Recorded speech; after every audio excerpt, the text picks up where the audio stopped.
এই যে নানান রকম চুল নিয়ে, স্যান্ডেল নিয়ে, আমার প্লাজো নিয়ে, প্রত্যেকটা জিনিস নিয়েই তো কথা হয়, কোনটা নিয়ে কথা হয় না। যদি নতুন নতুন লুকে বা নতুন নতুনভাবে হাজির না হই, আপনারাই তো আর আমার দিকে ক্যামেরা ধরবেন না। সমালোচনা বদনাম তারই হয় যার নাম থাকে। আপনারা আমাকে রেগুলার যে দেখেন, আমি যদি নতুন নতুন লুকে বা নতুন নতুনভাবে হাজির না হই, আপনারাই তো আর আমার দিকে ক্যামেরা ধরবেন না, আপনারাই তো বোরিং হয়ে যাবেন।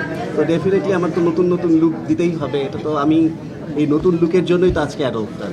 সমালোচনা বদনাম তারই হয় যার নাম থাকে। হ্যাঁ, সমালোচনা বদনাম ট্রল তাদের নিয়ে হয় যাদের নিয়ে আসলে সারাক্ষণ মানুষ ভাবে, চিন্তা করে। সো এটা হতেই পারে, এটা হবেই।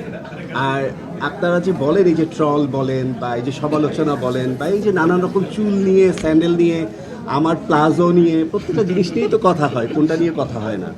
তো আপনারাই বলেন, আমাদের যদি হঠাৎ করে সকালে উঠে দেখি আজকে আর এই প্লাজো বা কাজল বা এই চুলের গল্পটা আর হচ্ছে না, আমাদের তো নিশ্চয়ই ভালো লাগবে না যে আজকে কেন আমাদের এই গল্পগুলো কেউ করছে না।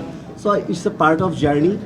সাকসেসের পিঠে শুধুমাত্রই মানে প্রশংসা থাকবে, সবাই বাহবা করবে, তালি দিবে, এটা হতে পারে না। সাথে সাথে আমাদেরকে সমালোচনা নিতে হবে, অনেক রকম বুলিং বা গালি বা যেটাই বলি না কেন, নিন্দা বা সব কিছুই নিতে হবে। এটাই আসলে একটা স্টারডম, এটাই আসলে একটা সাকসেসের মূল লক্ষ্য আর কি।